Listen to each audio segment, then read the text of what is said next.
A federal judge in New York has blocked the Trump administration from adding a question about citizenship to the 2020 census. The U.S. Commerce Secretary says that citizenship question will help the Justice Department better enforce part of the Voting Rights Act. But many states and cities, including Houston, are worried the question might scare immigrant households from taking part.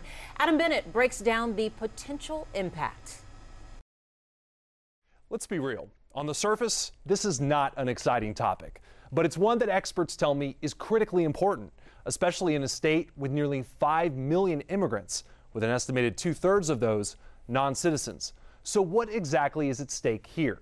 To break it down, I talked to Rice sociology professor Steve Murdoch, who was census director under President George W. Bush, as well as Dr. Laura Murillo, president CEO of the Houston Hispanic Chamber of Commerce. Here are their top 3 impacts. Number 1, money.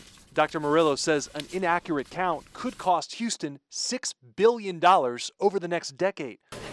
Money that pays for schools, roads, healthcare, community services, and more. Number 2, staffing and planning. Murdoch says, imagine you think you have a certain number of students at a school, but because of the undercount, the real number is much higher. That could mean not enough teachers and more expenses.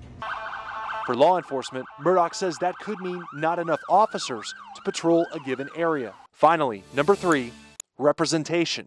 That census count dictates how many representatives Texans can elect to Congress, and it impacts state and local political boundaries. All of that impacts who you vote for. Dr. Murillo says there are also a lot of mixed households, U.S. citizens who live with people that aren't citizens, so they may not come forward either.